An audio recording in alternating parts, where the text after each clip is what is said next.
Ahoj, já jsem Mirek a v tomto videu si řekneme, jak vybrat šablonu pro váš WordPress web. Jdeme na to.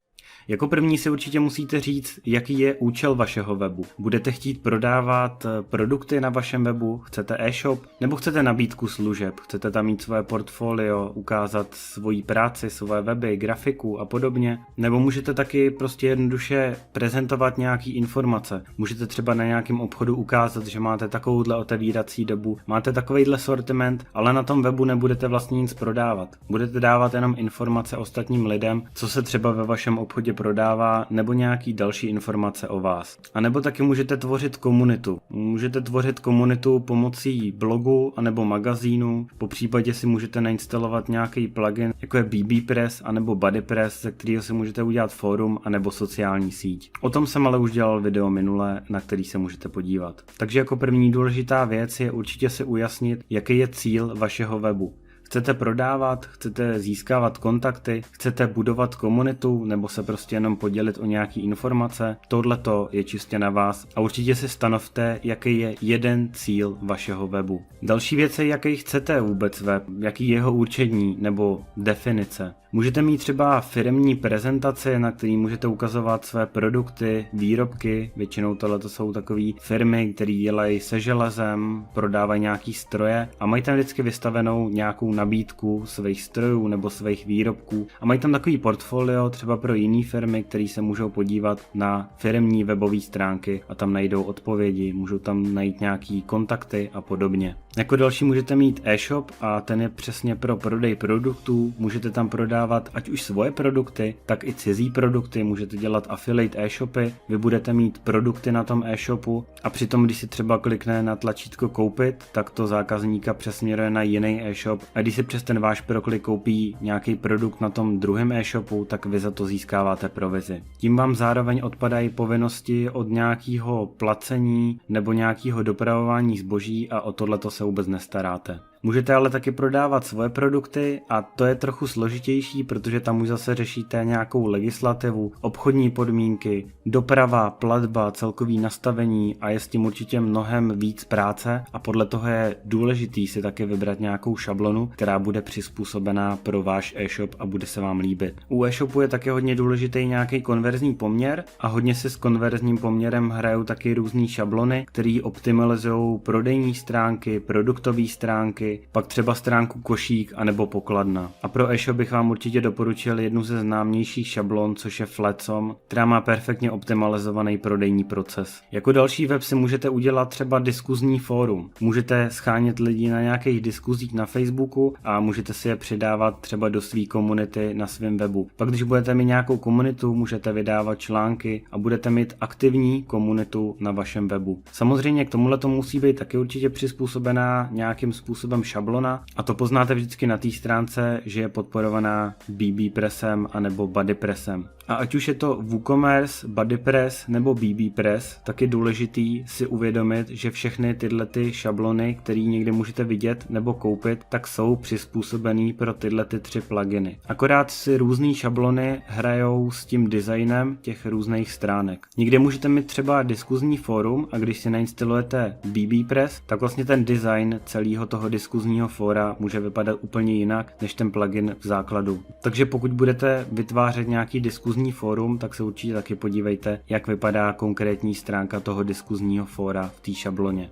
Jako další web můžete mít agregátor, to je něco třeba jako Slevomat, kde se vám generují nějaký slevy nebo nějaký kupony a můžete tam vyhledávat mezi různými položkama. Další druh webu může být třeba sociální síť a jak už jsem to zmiňoval před chvílej, tak je důležitý se vždycky podívat na to, jestli je ta šablona přizpůsobená přímo pro ten plugin a jak vypadají ty různé stránky v tom pluginu. Samozřejmě některé šablony můžou být přímo speciálně vytvořený pro ten BuddyPress, abyste v té šabloně udělali perfektní diskuzní fórum a stránky k tomu byly přizpůsobený, a když k tomu nebudete mít přizpůsobenou šablonu a budete mít nějakou šablonu zdarma, tak ten vzhled té sociální sítě nemusí být třeba úplně ideální. Další druh webu tady je magazín a blog. Tohle je takovej docela podobný koncept, akorát na magazínu je větší frekvence příspěvků, protože tam přidává víc autorů, anebo můžete zvolit blog, který je většinou osobní a máte tam nějaký i rozcestník, třeba na YouTube, na Facebook nebo na nějakou facebookovou skupinu.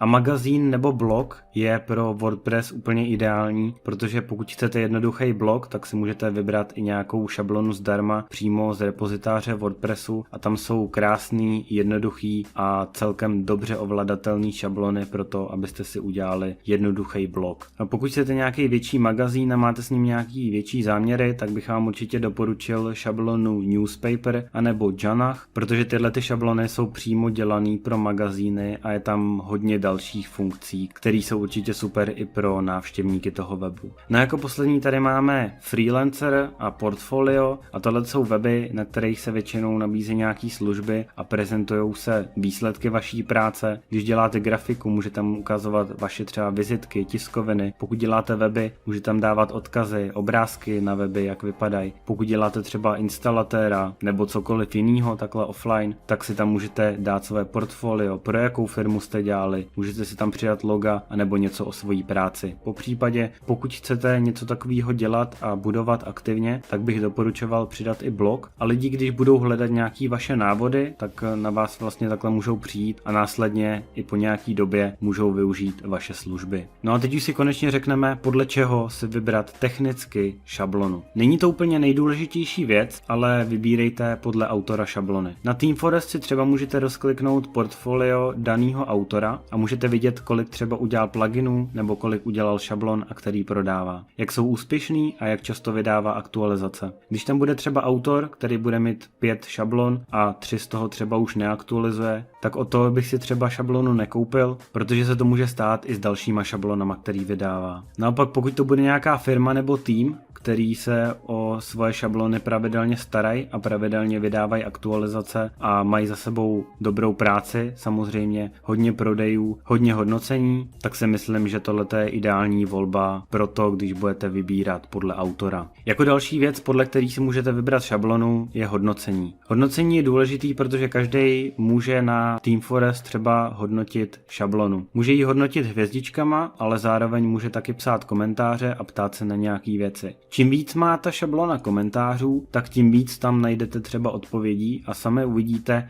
jak reaguje podpora na různé dotazy. Vždycky, když tam můžete vidět nějaký dotaz, tak tam vidíte i odpověď toho člověka z podpory. Někdy může napsat odpověď přímo v tom komentáři a někdy může odepsat, aby napsal přímo na podporu a řeší to spolu soukromně. A z tady toho si určitě můžete ověřit, jaký je support té dané šablony. Hodně důležitý je taky počet prodejů a hodnocení dané šablony. To vlastně udává to, jak je celková šablona úspěšná. Samozřejmě určitě pro mě má větší váhu, když je nějaká šablona a má 1000 hodnocení, průměru má 4,5 hvězdičky, než šablona, která má 10 hodnocení. Tam samozřejmě můžeme vidět, jak hodnotí většina těch lidí. Jako další věc, podle který se můžete rozhodovat, je podpora různých pluginů. Jak už jsem říkal, tak mezi to může spadat jak WooCommerce, tak BBPress, tak BuddyPress, tak i třeba pluginy jako je Visual Builder nebo Revolution Slider. Takže je důležité se určitě podívat, jak vypadá web na funkcích, které vy vlastně budete používat. Jako předposlední věc, podle který se rozhodovat, tady máme funkce a vzhled. To je hodně důležitá věc. A jak jsem říkal, pokud budete dělat nějaký jednoduchý web, který jako nebudete moc upravovat, tak si můžete vybrat přímo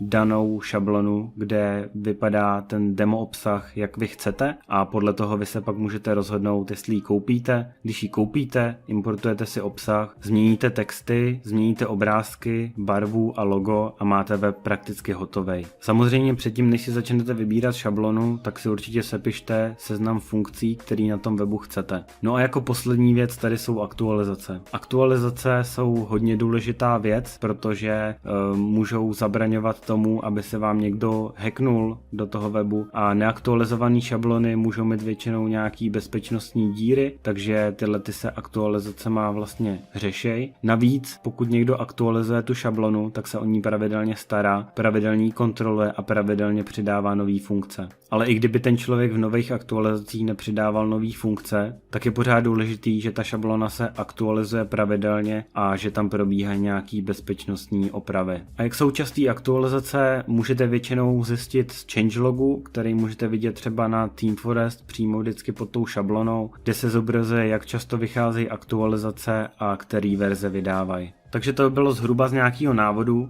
jak vybírat šablony pro váš web. Pokud jsem vám nějakým způsobem pomohl s výběrem vaší šablony pro váš web, tak mě můžete dát na tohleto video like. A pokud jste na tomhletom kanále nový a zajímá vás WordPress, kryptoměny nebo online podnikání, tak tady můžete zanechat odběr a zároveň zvoneček, který vám bude připomínat nový videa a nebo streamy. A pokud budete mít nějaký dotaz nebo budete mít vybranou nějakou šablonu, tak mě určitě můžete hodit do komentářů a společně se třeba na ní na nějakém streamu podíváme a zhodnotíme si, jestli by byla dobrá přímo pro váš projekt. No a na závěr, pokud někoho znáte, kdo si vybírá šablonu a je nějak nerozhodnej, tak mu můžete poslat tohleto video. Já se s váma loučím a uvidíme se u dalšího videa. Čau.